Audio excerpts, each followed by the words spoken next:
नमस्कार, mountain prime न्यूजमा स्वागत छ। म पुष्पा श्रीकार्की र म सन्देश शेर्पा। सुरुमा अहिलेसम्मका मुख्य समाचार।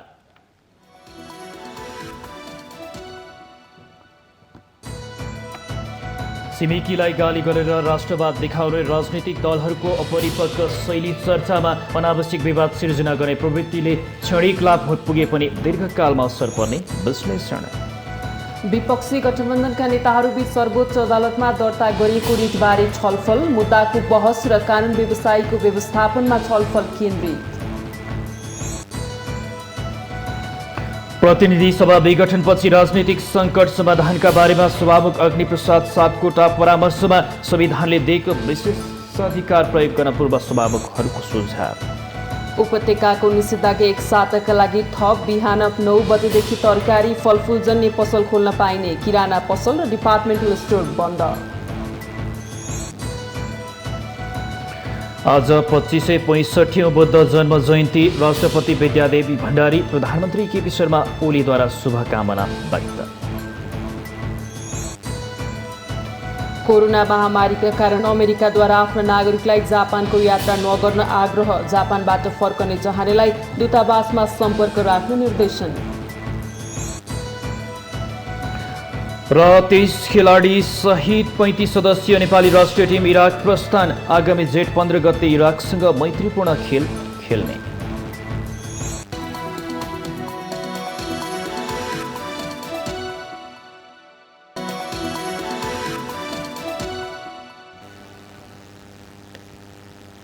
अब समाचार विस्तारमा।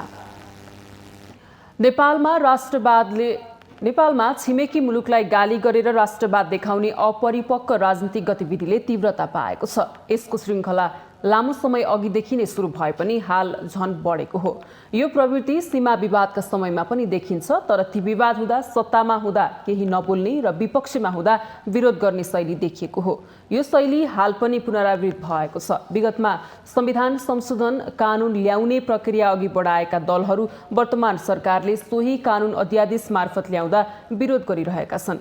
यो प्रवृत्तिले विरोधी दलहरूलाई क्षणिक लाभ पुगे पनि यसले अपरिपक्व राजनीतिक चरित्र देखाएको चर्चा चल्ने गरेको छ। नेपालको संविधानले नागरिकताबाट कुनै पनि नेपाली नागरिक वञ्चित नहुन् भनेको छ। विदेशीबाट नेपाली शासित हुन् भन्न त परै जाओस्, हाम्रो संविधानले यसको कल्पनासम्म गर्न सक्दैन। सरकारले नागरिकता सम्बन्धी अध्यादेश जारी गरेसँगै नेपालमा राष्ट्रियताको कुरा पुनः बल्झिएको छ। संसदको राज्य व्यवस्था समितिले सबै दलका सांसदको सहमतिबाट टुङ्ग्याएको विधेयकको व्यवस्था नै सरकारले अध्यादेशमा राखेको छ भनेर महान्यायाधिवक्ताले भनिरहँदा केही नेताहरू नागरिकताको मामिलामा राष्ट्रवादलाई जोडेर पुनः भाषण गर्न थालिसकेका छन्। मन्त्री परिषदको सिफारिसमा राष्ट्रपतिबाट जारी भएको नागरिकता सम्बन्धी अध्यादेशले नेपाली समाजलाई विखण्डन गर्नेदेखि सत्तासँग जोडिएको सौदाबाजी भनेर टिप्पणी गरिरहेका छन्। तर संविधानविदहरूले भनिरहेका छन् अध्यादेशले संविधानको भावनालाई मात्र सम्बोधन गरेको छ। हजारौं नेपालीले नागरिकता पाउन सकिरहेका छैनन्, जो नेपाली नै हुन्। उनीहरूको बारेमा नेताहरूले बोल्नु पर्छ कि पर्दैन? संविधानले नागरिकताबाट कुनै नेपालीलाई वञ्चित नगर्नु भनेपछि किन नागरिकता लिन नेपालीहरू अदालतका ढोका ढकढक्याइरहेका छन्? अहिले जुन नेताहरू नागरिकता विधेयक आएकोमा आपत्ति जनाइरहेका छन्, उनीहरू सत्ता साझेदारीमा हुँदा वा विगतमा सत्तामा हुँदा मौन नै थिए। अहिले पनि नक्कली नागरिकता बोकेका हजारौं गैर नेपालीहरू छन्। अरू देशको नागरिकता लिँदा नेपालको नागरिकता त्याग्नु पर्ने हुन्छ। यस्तो कानूनको बेवास्ता गर्दै दोहोरो नागरिकता बोक्नेको संख्या त लाखौंमा रहेको आशंका गर्ने गरिएको छ। विदेशी नागरिकता लिएकै आधारमा गैर आवासीय नेपालीहरू नेपाल आउँदा पर्यटक भिसामा आउँछन्। जसको नेपालसँग खासै साइनो छैन, उनीहरूको खल्तीमा नेपाली नागरिकता कसरी पुग्यो? नेताहरूले यसमा कति पटक चासो र चिन्ता राखे होलान्? प्रश्न अनुत्तरित छ। आवेशमा आएर या राजनीतिक फाइदाका लागि छिमेकीलाई गाली गर्ने तर मुलुकभित्र सिनको नभास्ने अपरिपक्व नेतृत्वले मुलुकलाई सही मार्ग निर्देश गर्न सकिरहेको छैन। कुनै पनि देशसँग हाम्रा समस्या होलान्, त्यसको संरचनागत ढङ्गले हल गर्नु राज्यको दायित्व हो। विडम्बना के छ भने नेपाली नेताहरूको राष्ट्रवाद भारतलाई गाली गरेर झल्किन्छ। सत्तामा हुँदा जुन शक्ति केन्द्रसँग नेताहरू लम्पसार पर्छन्, सत्ता बाहिर आउने बित्तिकै छिमेकी प्रति गाली गलौजमा उत्रनु कहाँको राष्ट्रवाद हो? 4 पटक प्रधानमन्त्री बन्नुभएका शेरबहादुर देउबा, 2 पटक प्रधानमन्त्री बन्नुभएका प्रचण्ड तथा माधव कुमार नेपाल, झलनाथ खनाल, बाबुराम भट्टराई र प्रधानमन्त्री केपी शर्मा ओलीकै वरिपरि राष्ट्रिय राजनीतिले फन्को मारिरहेको छ। कालापानीमा सीमा मेचिँदा नबोल्ने नेताहरू तिब्बत र चीनसँग जोडिएको सीमा क्षेत्रबारे बेखबर छन् अनि छिमेकलाई गाली गर्दै जनताको बीचमा गोहीका जस्ता आँसु बगाउने नाटक मञ्चन पनि नेताहरूले नै गरिरहेका छन्। जनता त रमिते हेरेर बसेका छन्। भारतसँग मात्रै होइन, तिब्बतसँग जोडिएको सीमा क्षेत्रमा पनि समस्या छ। नेपाली भूमिमा चीनको पनि थिचोमिचो छ। सत्तामा हुँदा कुन प्रधानमन्त्रीले सीमा समस्या समाधान गर्न ठोस रूपमा काम गर्यो? खोज्दै गयो भने कसैको पालामा पनि परिणाममुखी काम भएको पाइँदैन। उत्तरी क्षेत्रको सिमाना भौगोलिक विकटताले गर्दा प्रत्यक्ष निगरानी गर्न समस्या छ। दक्षिणी सीमा क्षेत्रमा समस्या छिटै देखिन्छ। समस्या कम वा ज्यादा होला, तर दुवैतर्फ छ। वास्तविकता यही नै हो। आन्तरिक राजनीतिक कचिङ्गलमा फँसेका नेताहरूको राष्ट्रवाद, गाली र लम्पसारवाद विषय नेपाली जनताबाट लुकेको छैन। नुनदेखि सुनसम्म र सियोदेखि सलाइसम्म भारतको आयातमा निर्भर नेपालको व्यापारमा सामान्य रोकावट हुँदा सडकदेखि सदनसम्म तात्छ। भारतले नेपालमाथि नाकाबन्दी लगाउँदा चीनसँग थप नाका खोल्न बाध्य भएको धेरै समय भएको छैन। आर्थिक समृद्धि, दिगो विकास, शान्ति, सुशासन र गरिबीबाट मुक्त राष्ट्र केवल कागजमा मात्र सीमित बनाएका नेताहरू अग्रगमन र प्रतिगमनका कुरा मात्रै गरिरहेका छन्, जुन कुरामा जनताले सरोकारै राखेका छैनन्। मूल नीतिलाई थाती राखेर व्यथितिको राजनीतिमा उद्धत भएका नेताहरूले कोरोना कहरमा डुबेका जनताको पीडालाई समेत गिज्याइरहेका छन्। देशमा सिटामोलको अभाव छ भनेर वक्तव्य निकाल्ने अवस्था छ। भ्याक्सिन त दानमा आएपछि जनतालाई बाँड्ने न हो के? यही हो हाम्रो स्वाभिमान? सुन्दा तितो लागे पनि मुलुकको यथार्थ यही हो। मिलेनियम च्यालेन्ज कर्पोरेसन एमसीसी बारे नेताहरूले सडक र सदनमा देखाएको दोहोरो चरित्र सुझबुझ भएका नेपालीहरूबाट लुक्न सकेको छैन। सत्तासँग जोडिँदा एमसीसीको विपक्षमा सदन तताएका नेताहरू सत्ता बाहिर हुँदा एमसीसी पक्षधर्तामा परिणत भइसकेका छन्। किनकि नेताहरूको राष्ट्रभक्ति सत्ता स्वार्थसँग जोडिएको छ। सत्तामा होस् वा सत्ता बाहिर हुँदा नेता भनेको नेतृत्वकर्ता हो। उसको लगाव सधैँ जनतासँग हुनुपर्ने हो। भोट माग्ने बेला र सत्ता बाहिर हुँदा रोइ कराई गर्ने र सत्तामा पुगेपछि जनचासोलाई बेवास्ता गर्ने नेताहरूलाई विवेकशील जनताले एक न एक दिन पाखा लगाउने नै छन्। त्यसैले चीन र भारतको पक्ष वा विपक्षमा ओकालत गर्न छोडौं। हामीलाई दुवै छिमेकीसँगको असल सम्बन्ध चाहिएको छ। दुवै देशबीचको विवादलाई कूटनीतिक संवादबाट हल गरेर सुमधुर सम्बन्ध कायम गर्दै आफ्नो देशको भलाइमा केन्द्रित भए मात्र समृद्ध नेपाल, सुखी र स्वाभिमानी नेपाली बन्न सक्छौं। माउन्टेन टेलिभिजन एसडी राजनीतिक ब्युरो। प्रतिनिधि सभा विघटन विरुद्ध सर्वोच्च अदालतमा दर्ता गरिएको मुद्दा कसरी लड्ने भन्ने विषयमा विपक्षी गठबन्धनका नेताहरूबीच छलफल भएको छ। मंगलबार सिंहदरबार स्थित कांग्रेस संसदीय दलको कार्यालयमा कांग्रेस सभापति शेरबहादुर देउबा, माओवादी केन्द्रका अध्यक्ष पुष्पकमल दाहाल, पूर्व प्रधानमन्त्री माधव कुमार नेपाल र जसपाका अध्यक्ष उपेन्द्र यादव बीच छलफल भएको। विपक्षी गठबन्धनका नेताबीच मंगलबारको भेटमा न्यायिक लडाईँ कसरी लड्ने भन्ने बारेमा छलफल भएको कांग्रेसका नेता रमेश लेखकले जानकारी दिनुभयो। अब हामी अगाडि कसरी बढ्ने भन्ने बारेमा छलफल भएको हो। सम्भवतः अब भोलि पर्सिदेखि अदालतमा यसको मुद्दाको बहस प्रारम्भ होला।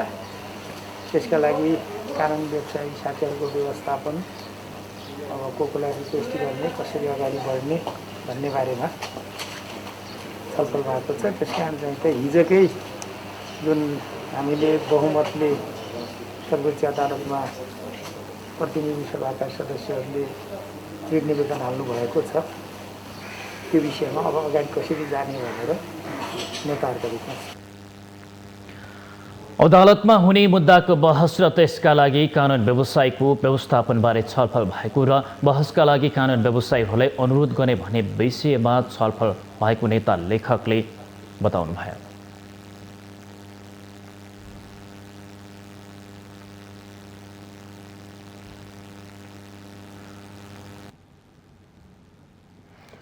सभामुख अग्निप्रसाद सापकोटाले पछिल्लो राजनीतिक अवस्थाबारे पूर्व सभामुखहरूसँग परामर्श गर्नुभएको छ। सरकारले दोस्रो पटक पनि प्रतिनिधि सभा विघटन गरेर मध्यावधि चुनाव घोषणा गरेपछि राजनीतिक सङ्कट समाधानका विकल्प बारेमा सभामुखले परामर्श सुरु गर्नुभएको हो।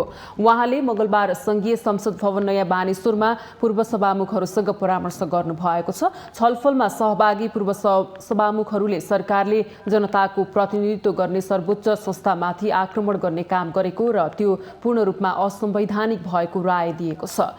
पूर्व सभामुख एवं नेपाली कांग्रेसका वरिष्ठ नेता रामचन्द्र पौडेलले संसदबाट नै समस्याको समाधान खोज्नुपर्नेमा अदालत जानुपर्ने अवस्था सृजना हुनु दुःखद भएकाले राजनीतिक निकासका विकल्पबारे छलफल भएको जानकारी दिनुभयो। हाम्रा राजनीतिक विवादहरू जति पनि समस्याहरू हुन्छन् ती समस्याको समाधान गर्नको लागि नै आज राष्ट्रले देशले जनताले यत्रो ठुलो संसदको निर्माण गरेका छन्। जनप्रतिनिधिहरूको थलो यो सदनबाट नै सबै समस्याको विवादको समाधान खोज्न पर्ने ठाउँमा आज योभन्दा बाहिर गएर समाधान खोज्नुपर्ने, अदालततिर गएर समाधान खोज्नुपर्ने जुन अवस्था सिर्जना गरियो त्यसप्रति हामीले गम्भीर दुःख र चाहिँ चिन्ता प्रकट गर्यौं। उहाँले राजनीतिक लगायत मुलुकका समस्याको समाधान जनताको अस्तित्वको रूपमा रहेको प्रतिनिधि सभाबाट नै खोज्नुपर्ने बताउनु भएको हो।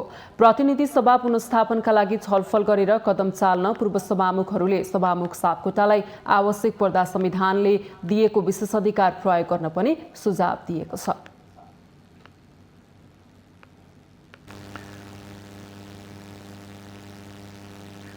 सत्तारूढ दल नेकपा एमाले भित्र देखिएको अन्तरसङ्घर्षको परिणामस्वरूप पार्टी फुटको दिशामा उन्मुख भएको छ। गत फागुन 23मा सर्वोच्च अदालतको निर्णयसँगै नेकपा एमालेमै फर्किए पनि सो निर्णय पूर्ण कार्यान्वयन नभएको भन्दै एमालेको माधव कुमार नेपाल पक्षले असन्तुष्टि राख्दै आएको थियो। त्यति मात्रै होइन, प्रधानमन्त्री एवं पार्टी अध्यक्ष केपी शर्मा ओली तथा नेता माधव कुमार नेपाल बीचको टकरावका कारण पनि यो पार्टी एकजुट हुन नसक्ने अवस्था देखिएको हो। सर्वोच्च अदालतको फैसलाबाट नेकपा बदर भएपछि नेकपा एमाले 2075 जेठ 2 को अवस्थामा फर्किएको हो। तर गत फागुन 28 गते बसेको एमालेको केन्द्रीय कमिटिको बैठकले गरेका केही निर्णयहरूका कारण एमालेको विवाद चर्किएको थियो। विशेष गरी सो बैठकले केन्द्रीय कमिटी सदस्य थप्ने र 9औं महाधिवेशनबाट निर्वाचित बहुमत पदाधिकारीहरूको पद खारेज गर्दै महाधिवेशन आयोजक कमिटी गठन गरेसँगै विवाद उग्र बनेको हो। हुन त यसअघि नेकपा हुँदा नै चलेको विवादको श्रृङ्खलाको रूपमा एक घटनाक्रम अघि बढेको हो। ओलीको पार्टीभित्रको एकाधिकार चिर्नका लागि भए पनि अब नेपाल पक्ष पार्टीको नयाँ विकल्पबारे अघि बढेको नेता यज्ञराज सुनुवारको भनाइ छ। कमरेड केपी शर्मा ओलीलाई माधव नेपाल, झलनाथ खनाल जस्ता 30औं वर्ष सँगै काम गरेका योद्धाहरू भन्दा महन्त ठाकुर र राजेन्द्र महतो प्रिय लागेर जुन ढङ्गले उहाँले सहयोद्धाहरूमाथि व्यवहार गरिरहनु भएको छ यो विडम्बनापूर्ण छ। यसबीचमा प्रदेश सभामा नेपाल पक्षीय सांसदले फ्लोर क्रस गरेको घटना आफ्नै पार्टीका राष्ट्रिय सभा उपनिर्वाचनका उम्मेद्वार रामबहादुर थापालाई हराउने लगायतका काम समेत भएका हुन्। तर यी सबैका बीच पनि एमालेको विवाद समाधानको लागि कार्यदल गठन भई संवाद चलिरहेको थियो। यस्तोमा कांग्रेस सभापति शेरबहादुर देउवालाई प्रधानमन्त्री बनाउन हस्ताक्षर गर्ने काम गरेसँगै यतिबेला नेता नेपाल सहित 11 जना पूर्व सांसद पार्टीको साधारण सदस्य समेत नहुने गरी कारबाहीमा परिसक्नु भएको छ। पार्टी हित विपरीत काम गरेका कारण पार्टीले कारबाही गर्नुपर्ने बाध्यात्मक परिस्थिति आएको नेता पदम गिरीको भनाइ छ। कमरेड माधव नेपाल लगायतको उहाँको जुन समूहका नेताहरू हुनुहुन्छ, नेकपा एमालेमा रहने, सूर्य चिन्ह लिएर निर्वाचित हुने, नेकपा एमालेको सदस्यको रूपमा रहने र पार्टीकै अहितमा गतिविधि गर्ने, आफ्नै पार्टीको नेतृत्वमा भएको सरकारलाई ढाल्नका निम्ति लाग्ने जुन खालका उहाँहरूको पछिल्ला व्यवहारहरू भए वास्तवमा त्यो कम्युनिस्ट पार्टीको कुनै पनि कार्यकर्तामा सुहाउने शोभनीय काम भएको छैन। अत्यन्तै पार्टीलाई घात गर्ने र पार्टीलाई चाहिँ गद्दारी गर्ने काम उहाँहरूबाट भयो। यो वास्तवमा अक्षम्य अपराध उहाँहरूले गर्नुभएको छ। त्यो इतिहासले एक दिन अवश्य समीक्षा गर्छ भन्ने मलाई लाग्छ। राजनीतिक विश्लेषक मुमाराम खनाल भने नेकपा एमाले भित्रको आन्तरिक विवादलाई यसरी उल्लेख गर्नुहुन्छ। ओलीको नेतृत्वलाई सर्वेसर्वा मानेर अरू पनि त्यसैमा चाहिँ ओलीले जे गर्छन् पार्टीभित्र पनि सरकारमा पनि त्यहाँ चाहिँ कुनै पनि प्रश्न नगर्ने जुन जमात छ केपी ओलीको चाहिँ तर्फमा, यदि माधव नेपाल समूह पनि त्यसमा एकीकृत हुने हो भने त्यो पनि त्यसरी नै चाहिँ बिना प्रश्न जुन जुन चाहिँ जिम्मेवारी प्रधानमन्त्री केपी ओलीले छुट्याउँछन् त्यही जिम्मेवारीमा बस्न तयार र प्रश्न गर्न तयार नभए मात्रै त्यो पार्टी चाहिँ एकीकरण हुनेवाला थियो। हुन त विवाद सुरु भएदेखि नै पार्टी फुटको दिशामा गएको थियो, तर पछिल्लो समय नेताहरूबाट जुन खालका गतिविधि र सार्वजनिक अभिव्यक्ति आइरहेको छ यसले माधव नेपाल पक्षले नयाँ पार्टी खोल्ने र राजनीति अगाडि बढाउने चाहेको देखिन्छ। माउन्टेन टेलिभिजन एचडीका लागि बटुकराज गिरीको रिपोर्ट। काठमाडौँ उपत्यकामा लगाइएको निषेधाज्ञा एक साताका लागि थप गरिएको छ। काठमाडौँ, भक्तपुर र ललितपुरका 3 प्रमुख जिल्ला अधिकारीको मंगलबार बसेको संयुक्त बैठकले संक्रमण दर नघटेको भन्दै कडा प्रावधानसहित एक साता निषेधाज्ञा थपेको हो। जेठ 20 गतेसम्म थपिएको निषेधाज्ञामा बिहान 9 सम्म तरकारी, फलफूल, दूध, मासु र ग्यासको पसल खोल्न पाइनेछ, तर किराना पसल, डिपार्टमेन्टल स्टोर चाहिँ बन्द गर्ने निर्णय गरिएको छ। सरकारी कार्यालय, बैंक, सार्वजनिक संस्था र इन्टरनेट सेवा प्रदायकको सवारी साधन सञ्चालनमा पनि कडाई गरिएको छ। अब ती क्षेत्रमा सवारी साधन बिहान 9:30 देखि 10:30 सम्म र साँझ 5 देखि 6 बजेसम्म मात्रै चल्न पाउनेछन्। यो कोभिडको संक्रमण दरलाई चाहिँ नियन्त्रण गर्नको निम्ति हामीले गत वैशाख 16 गतेदेखि जारी गरेको निषेधाज्ञालाई चाहिँ अब थप गरेर चाहिँ 78/2/14 गते बिहान 1 बजेदेखि 78/2/20 गते राति 12 बजेसम्म एक हप्तालाई चाहिँ पुनः थप गर्ने निर्णय गरेका छौँ। अत्यावश्यक हरियो तरकारी, फलफुल र चाहिँ मासुजन्य पदार्थहरू, दुध लगायतका अत्यावश्यक खाद्य पदार्थ चाहिँ खरिद गर्न दिने, तर खाद्यान्न र किराना पसल र डिपार्टमेन्टल स्टोर पनि बन्द गर्ने निर्णय गरेका छौँ। प्रशासनले निर्माणका कार्यलाई पनि एक साताका लागि रोक लगाउने निर्णय गरेको छ। विवाहमा 7 जना मात्रै जम्मा हुने पाउने भनिएको छ। साथै हालसम्म प्रशासन अन्य निकायबाट जारी सबै पास पनि खारेज गरिएको छ। हालै जारी कोभिड-19 अध्यादेश अनुसार निषेधाज्ञाको उल्लङ्घन गर्नेलाई कारवाही गर्ने पनि निर्णय भएको छ। अध्यादेशमा अनुमति बिना वा बिरामी ओसार पसार गर्ने, प्रयोजन बाहेक सवारी साधन चलाउनेलाई कारवाही गर्न सक्ने व्यवस्था छ। त्यस्तो अवस्थामा 2 पाङ्ग्रेलाई 2000 र अन्य सवारी साधनलाई 5000 जरिवाना तिराउन सक्ने भनिएको छ।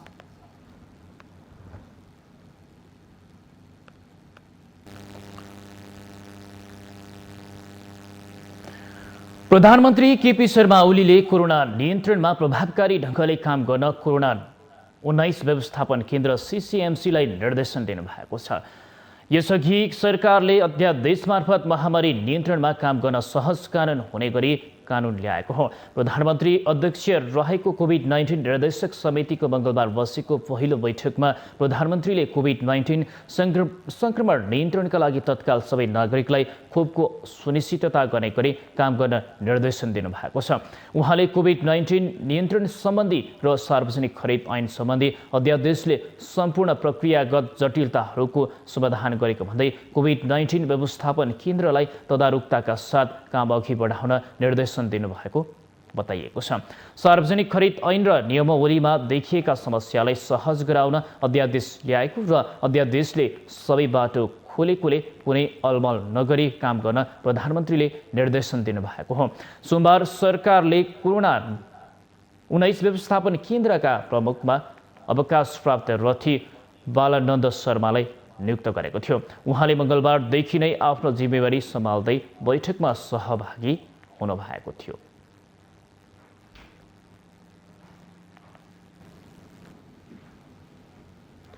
प्रतिनिधि सभा विघटन विरुद्ध परेका रिट निवेदनहरूको आगामी बिहिबार र शुक्रबार प्रारम्भिक सुनवाई हुने भएको छ। सर्वोच्च अदालतका अनुसार संवैधानिक इजलासमा नपरेका निवेदनहरू आगामी बिहिबार सुनवाई हुनेछ भने संवैधानिक इजलासमा सुनवाई माग गरेका निवेदनहरूमाथि शुक्रबार संवैधानिक इजलासमा नै सुनवाई हुनेछ। सांसदहरूले सोझै संवैधानिक इजलासमा निवेदन दिएकाले उनीहरूको निवेदनमाथि शुक्रबार सुनवाई हुनेछ। सर्वोच्च अदालतले बिहिबार एकल इजलासमा सुनवाई गर्नेछ। प्रधान न्यायाधीशले आफू वा जो कोही एकजना न्यायाधीशका लागि तोक्न सक्नेछन्। शुक्रबारको सुनवाई भने 5 सदस्यीय संवैधानिक इजलासमा नै हुनेछ। संसद विघटनको विरुद्धमा सर्वोच्च अदालतमा 30 वटा रिट दर्ता भएको छ। तीमध्ये 19 वटा रिट साधारण इजलासमा र 11 वटाको संवैधानिक इजलासमा सुनवाईको माग गरिएको छ।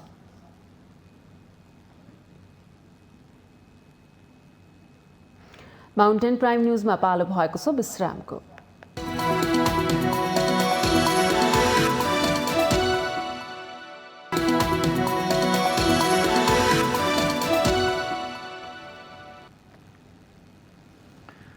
विश्रामपछि स्वागत छ। अब बाँकी समाचार।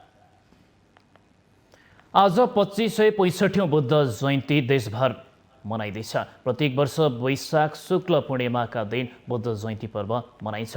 बुद्धको जन्म, ज्ञान प्राप्ति, महापरिनिर्वाण अर्थात् मृत्यु वैशाख शुक्ल पूर्णिमाकै तिथिमा परेकाले यस दिन नेपाल लगायत विश्वका बौद्ध धर्मावलम्बीले बुद्धप्रति भावपूर्ण श्रद्धा र भक्तिले बुद्ध जयन्ती मनाउने गर्दछन्।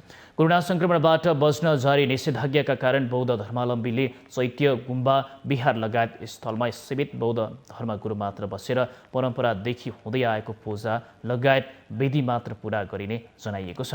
गत वर्ष पनि कोरोनाबाट बच्न बन्दाबन्दी जारी गरिएकाले बुद्ध जयन्ती घर घर एवं चैत्य, गुम्बा, विहार लगायत स्थलमा निश्चित धर्मगुरु मात्र जम्मा भएर पूजा आराधना गरेको थियो। यसैबीच जयन्तीका अवसरमा राष्ट्रपति विद्यादेवी भण्डारी र प्रधानमन्त्री केपी शर्मा ओलीले शुभकामना व्यक्त गर्नुभएको छ।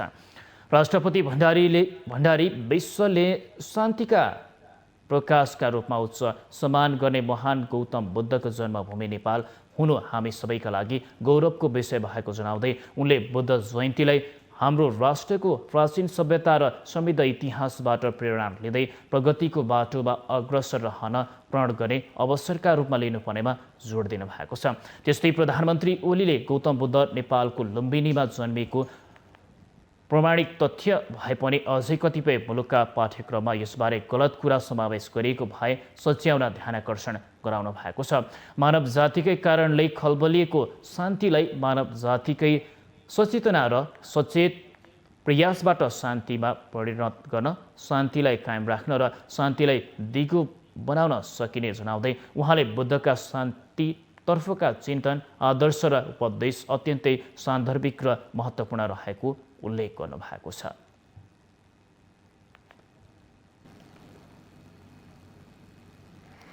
पछिल्लो 24 घण्टामा काठमाडौँमा 1863 जनामा कोरोना भाइरस संक्रमण पुष्टि भएको छ। यस्तै भक्तपुरमा 323 र ललितपुरमा 427 जनामा संक्रमण पुष्टि भएको छ।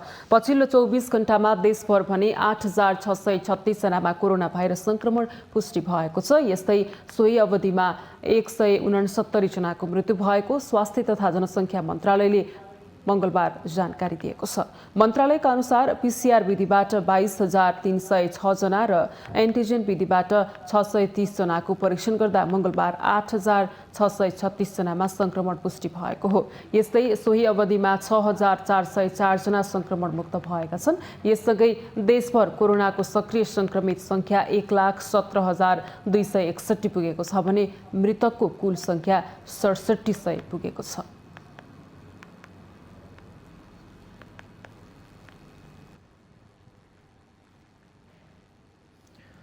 कोरोना भाइरसको संक्रमण रोकथामका लागि सरकारले ह्यान्ड सेनिटाइजर र मास्क अनिवार्य प्रयोग गर्न भनेको छ।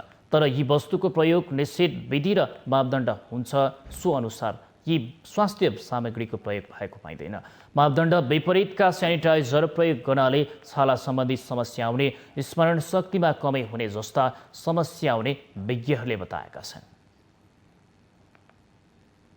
कोरोना महामारी बढेको अहिलेको अवस्थामा मास्क, ह्यान्ड सेनिटाइजर अनिवार्य बनेको छ।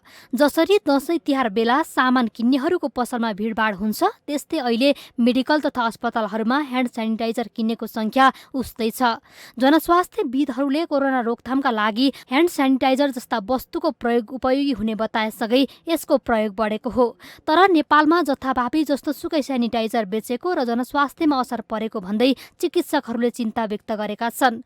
हामीले प्रयोग गर्ने सेनिटाइजरमा 70% अल्कोहल, हाइड्रोजन पेरोक्साइड 2 देखि 3% हुनुपर्दछ। खास गरी ग्लिसरिन राखिएको सेनिटाइजर उपयुक्त मानिन्छ। अहिले बजारमा इथानोल राख्नुपर्ने ठाउँमा मिथानोल राखेका सेनिटाइजर बजारमा प्रशस्त पाइन्छन्। मिथानोल सस्तो भएकाले यसको प्रयोग बढी हुने गरेको छ। तर मिथानोलले मुटु लगायतका मानव अङ्ग बिगार्ने र बाहिरी रूपमा छाला सम्बन्धी रोग लाग्ने औषधि उत्पादक संघका वरिष्ठ उपाध्यक्ष महेश प्रसाद प्रधान बताउनुहुन्छ। इथानोल राख्नुपर्ने ठाउँ मिथानोल राखेर जनस्वास्थ्यमा असाध्यै प्रतिकूल असर पर्ने औषधि बनाएर फाइदा गर्ने कम्पनीहरू पनि देखिए।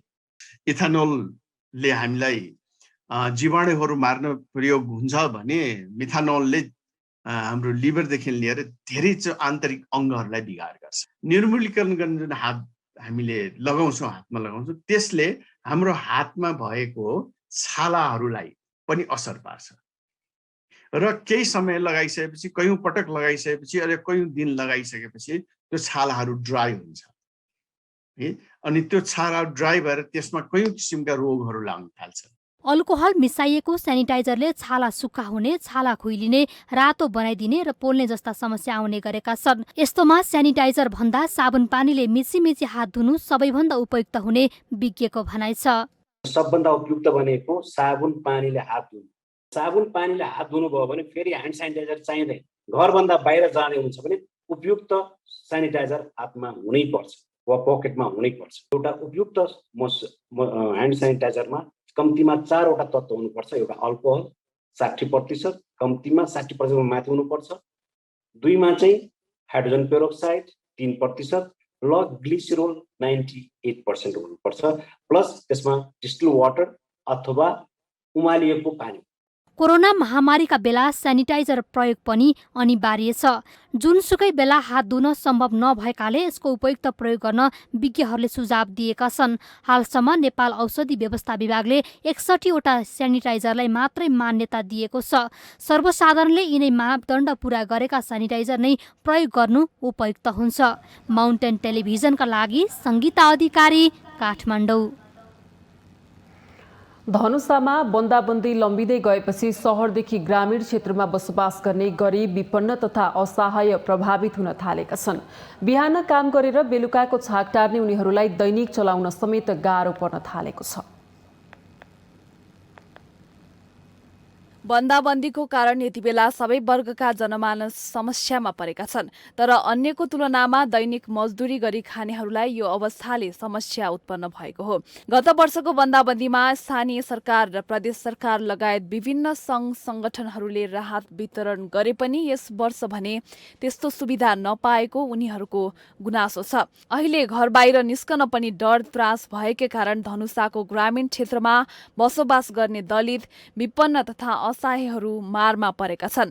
उनीहरू रोगले भन्दा पहिला भोकले मर्ने अवस्था आइसकेको गुनासो गर्छन्। रोगको चिन्ता भन्दा पनि पेट कसरी भर्ने चिन्ता भएको स्थानीयको गुनासो छ।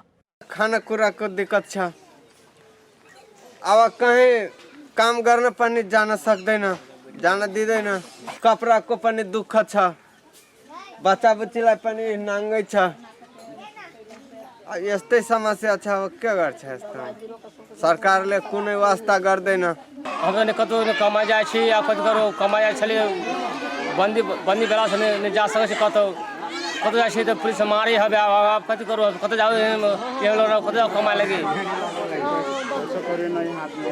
यता हसपुर नगरपालिकाका प्रमुख रामज्ञान मण्डल भने राहतका लागि बजेट छुट्याइए पनि कोरोना भयावह रूपमा बढ्न थालेपछि राहत वितरण गर्न नसकिएको बताउनुहुन्छ। कोरोना कालको ख्याल गरेर बजेट विनियोजन गरेकै हो र तुरन्तै अब हामी यो महामारीको बढ्दो चापले गर्दाखेरि अहिले त्यसलाई ख्याल गरेर हाम्रो र समयमा घर घरमा पुगेर राहत जानेछ र कसैले दैनिक जलाधारीमा काम गरेको नगरवासीको एकदम हामीले भोकै मर्न दिनेवाला छैन र तुरन्तै उहाँको घर घरमा राहत पुग्नेछ। यता आन्तरिक मामिला तथा कानून मन्त्री ज्ञानेन्द्र कुमार यादव भने प्रदेश 2 मा गरिबी र बेरोजगारी बढी भएकाले पनि अहिलेको अवस्थाबाट जनता प्रभावित भएको बताउनुहुन्छ। समस्यामा परेकाहरूलाई राहत दिनका लागि प्रदेश सरकार गम्भीर रहेको र स्थानीय सरकारसँग समन्वय गरेर राहत बाँड्ने योजना भइरहेको उहाँको भनाइ छ। हातमुख जोड्न गाह्रो पर्छ भन्ने कुरा हामीलाई थाहा भइसकेको कुरा हो र त्यही अनुसार अहिले चाहिँ राहत दिनुपर्ने कुरामा हामी सहमत छौँ। प्रदेश सरकार त्यो प्रति सकारात्मक छ र राहत स्थानीय सरकारसँग समन्वय र सहकार्य गरेर गर्यो भने मात्रै सही व्यक्तिहरूले गरिब निसहाय व्यक्तिहरूले पाउँछ भन्ने कुरालाई हामी ठहर गरेका छौँ। त्यसकारण स्थानीय तहसँग पनि हामी सरसल्लाह गरेका छौँ। यसअघि पनि बन्दाबन्दीको कारण प्रदेश 2 मा दलित समुदाय बढी मर्कामा परेको तथ्य बाहिरिएको थियो। गत वर्ष बन्दाबन्दीमा खाना नपाएरै सप्तरीका मलर सदाको मृत्यु भएको थियो भने धनुषाके हसपुर नगरपालिकाका राजु सदाको उपचार नपाएर मृत्यु भएको थियो। यो वर्ष यस्तो अवस्था दोहोरिन नदिन सम्बन्धित पक्ष गम्भीर हुनु आवश्यक देखिन्छ। माउन्टेन टेलिभिजन एसडी का लागि धनुषाबाट कैलाश दासको रिपोर्ट। माउन्टेन प्राइम न्युजमा पुनः पालो भएको छ विश्रामको।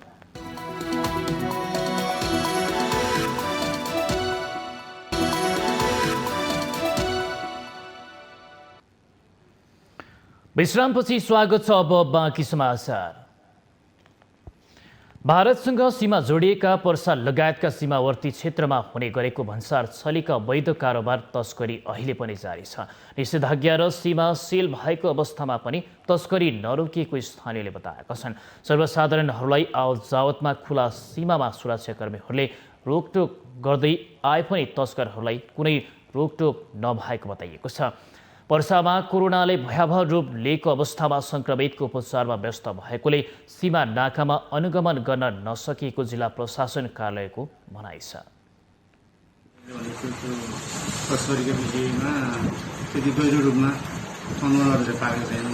अब यो नियमित प्रक्रिया अनुसार भन्सार आफैमा त्यहाँ प्रहरी छन् होइन, भन्सार प्रशासन छ, उहाँहरूले चाहिँ सबै त्यो विषय हेर्नुभयो। हामी चाहिँ अब यतातिर बढी ड्राइभर चाहिँ कोभिडको केसमा बढी अक्सिजनको केसमा बढी ड्राइभर भएको हुनाले पछिल्लो समय हामी त्यता सघन रूपमा त्यसरी अनुगमन गर्न चाहिँ अब भएका छैन। यदि त्यस्तो खालको गुनासोहरू आयो, त्यस्तो खालको छ भने चाहिँ ठिकाना छ भने हामी त्यो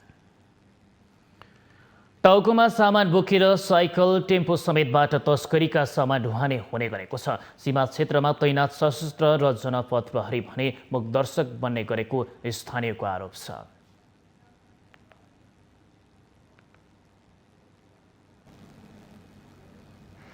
वर्षमा 2 पटक गरिने धान खेती दाङमा सफल बन्दै गएको छ। देउखुरीको राप्ती गाउँपालिका 2 बराखुट्टीका किसानहरू चैते धान खेतीतर्फ आकर्षित हुँदै जान थालेका छन्। प्रशस्त पानी हुने ठाउँमा चैते धानको सफल उत्पादनपछि जिल्लाका विभिन्न स्थानमा चैते धान खेती गर्ने किसानको संख्या बढ्दै गएको छ।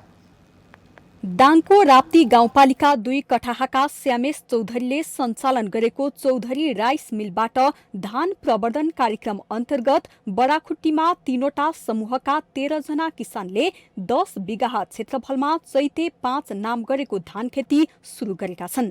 राप्ती गाउँपालिका र चौधरी राइस मिलको 20-20 हजार लगानीमा धान खेती सुरु गरिएको हो। यहाँ पुरानै तरिकाले खेतीपाती हुने र धानहरू कम उत्पादन हुने र यहाँको उद्योगहरूलाई फस्टाउनको लागि र यहाँका किसानहरूको आर्थिक स्थितिमा वृद्धि गर्नको लागि 5वटा जिटिओ राखेर मैले चाहिँ किसान 2 भन्ने परियोजना मार्फत 50-50 को लगानीमा यो कार्यक्रम चलाएका छौँ र प्रत्येक गाउँपालिकामा 1-1वटा प्राविधिक जिटिओ हामीले राखेका छौँ। पुरानो तरिकाबाट धान खेती गर्दा उत्पादन कम हुने भएकाले वर्षमा 2 पटक आधुनिक तरिकाले गर्नुपर्छ भन्ने सोचाइका साथ धान खेती सुरु गरिएको बताइन्छ। अहिले किसान परियोजना 2 मार्फत 5 जना जेटिए राखेर खेती सुरु गरिएको छ। राम्रो यो कृषिको लागि गरेको काम राम्रो हो। कृषि गर्नुपर्छ। कृषिमा आधारित भनिसकेपछि कृषि सम्बन्धी ज्ञान बढोस् मान्छेहरूलाई। यहाँ पनि निम्न स्तरका मान्छेहरूले पनि भाडामा ल्याएर भने गर्न सकुन् भनेर हामीहरूले अलिकति गर्न थालेको। चैते धान चैत महिनामा रोपेर जेठको अन्तिम सातामा उत्पादन हुन्छ। मौसमी धानभन्दा चैते धान बढी उत्पादन हुने किसानहरूले बताएका छन्। राप्ती गाउँपालिकामा भने 10 बिघा क्षेत्रफलमा यस वर्ष धान खेती सुरु गरिएको राप्ती गाउँपालिका कृषि शाखाले जनाएको छ। चैते धान बर्खे धानको तुलनामा धेरै फल्ने, पटिलो, दाना लाग्ने र उत्पादन बढी हुने र हामीले तुरुन्तै चाहिँ अहिलेको अत्याधुनिक मेसिनबाट तुरुन्तै चाहिँ त्यसलाई थ्रेसिङ गरेर उरेर बिक्री पनि गर्न सकिने प्रावधान छ र त्यसलाई चिउराको रूपमा पनि प्रयोग गर्न सकिन्छ र मूल्य पनि राम्रो पाउन सकिन्छ। वर्षे धानभन्दा चैते धान बढी उत्पादन हुने देखेपछि पछिल्लो समय दाङका कृषकहरू यसतर्फ बढी चासो राख्न थालेका छन्। सरकारले यसमा थप लगानी लगाउने हो भने नेपाल धानमा आत्मनिर्भर हुने बाटोमा लाग्न सक्छ। माउन्टेन टेलिभिजनका लागि दाङ सहकर्मी ओम प्रकाश गुप्ताको रिपोर्ट। नेपाल उद्योग वाणिज्य महासंघले कोरोना महामारीको चपेटामा परेको अर्थतन्त्रलाई पुरानै लयमा फर्काउने व्यवस्था सहितको बजेट ल्याउनु पर्ने माग गरेको छ। संक्रमणको पहिलो लहरबाट नराम्रोसँग थला परेको अर्थतन्त्र पुरानै लयमा फर्कन नपाउँदै दोस्रो लहरको चपेटामा परेको भन्दै महासंघले बजारलाई चलायमान बनाउने गरी सरकारले विशेष कार्यक्रम ल्याउनु पर्ने माग गरेको हो।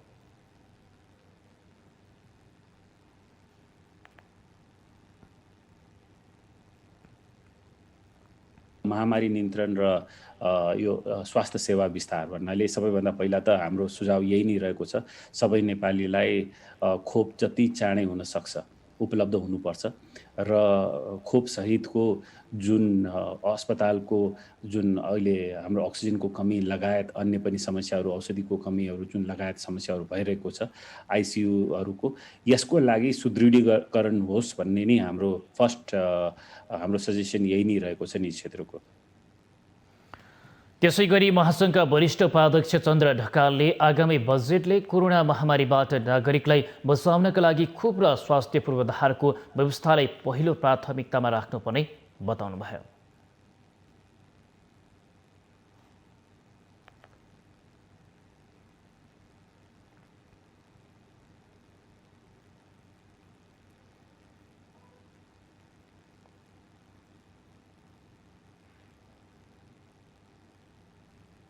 यो आउने बजेटले पहिलो प्रायोरिटी चाहिँ भनेको जुन अहिले जुन यो कोभिडको जुन महामारीको चाहिँ जुन एउटा चाहिँ बाट चाहिँ बचाउनको लागि चाहिँ यसको रोकथामको लागि भन्नाले एउटा जुन एउटा भ्याक्सिनकै कुरा गरौँ, यो रोकथामको चाहिँ पहिलो प्रायोरिटी चाहिँ दिनुपर्छ र सँगसँगै चाहिँ यस्ता किसिमका चाहिँ महामारीहरूलाई बाट चाहिँ बचाउनको लागि चाहिँ स्वास्थ्य पूर्वाधारको चाहिँ को लागि चाहिँ यो बजेटले चाहिँ व्यवस्था गर्नुपर्छ भन्ने चाहिँ भन्नाले पहिलो चाहिँ छ। उहाँले साना तथा मझौला व्यवसाय र कच्चा पदार्थमा आधारित उद्योगलाई पनि प्राथमिकता दिनुपर्नेमा जोड दिनुभयो। हामीसँग आर्थिक अन्तर्राष्ट्रिय र खेल समाचार बाँकी नै छन्। माउन्टेन प्राइम न्युजमा पुनः पालो भएको छ विश्रामको।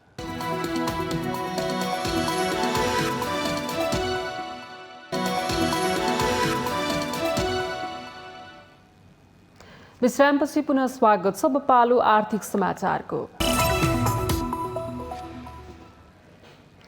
यसअघि हरेक दिन नयाँ रेकर्ड बनाउँदै आएको नेप्से मंगलबार 6.5 अङ्कले घटेको छ। अघिल्लो दिनको तुलनामा 0.23% घटेपछि समग्र नेप्से मंगलबार 2816.56 बिन्दुमा ओर्लिएको छ। मंगलबार कारोबारमा आएका मध्ये ब्याङ्किङ, विकास ब्याङ्क, अन्य लगानी लगायत उपसमूहको परिसूचक 1% भन्दा धेरैले घटेपछि समग्र नेप्सेमा दबाव परेको हो। मंगलबार 1,12,148 वटा कारोबारबाट 219 कम्पनीका 2,34,65,675 किता शेयर किनबेच भए। ती कारोबारबाट 11 अर्ब 13 करोड रुपैयाँ बराबरको शेयर कारोबार भएको छ। सोमबार करिब 1,36,500 कारोबारबाट 2,16 कम्पनीका 2 करोड 71,40,000 किता शेयर किनबेच भएका थिए। ती किनबेचमा 13 अर्ब 15 करोड 53 लाख रुपैयाँ बराबरको कारोबार भएको थियो।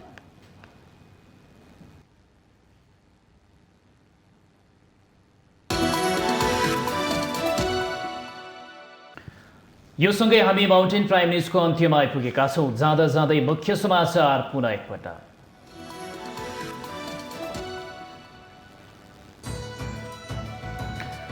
छिमेकीलाई गाली गरेर राष्ट्रवाद देखाउने राजनीतिक दलहरूको अपरिपक्व शैली चर्चामा अनावश्यक विवाद सिर्जना गर्ने प्रवृत्तिले क्षणिक लाभ पुगे पनि दीर्घकालमा असर पर्ने विश्लेषण।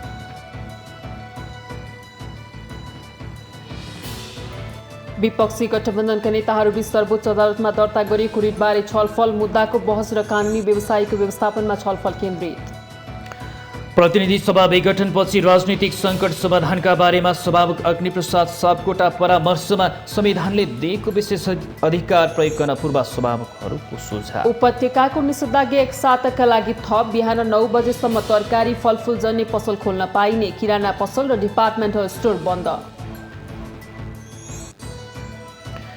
आज 2565औं बुद्ध जन्म जयन्ती। राष्ट्रपति विद्यादेवी भण्डारी, प्रधानमन्त्री केपी शर्मा ओलीद्वारा शुभकामना व्यक्त। कोरोना महामारीका कारण अमेरिकाद्वारा आफ्ना नागरिकलाई जापानको यात्रा नगर्न आग्रह। जापानबाट फर्कने चाहनेलाई दूतावासमा सम्पर्क राख्ने निर्देशन। र 23 खेलाडी सहित 35 सदस्यीय नेपाली राष्ट्रिय टिम इराक प्रस्थान। आगामी जेठ 15 गते इराकसँग मैत्रीपूर्ण खेल खेल्ने।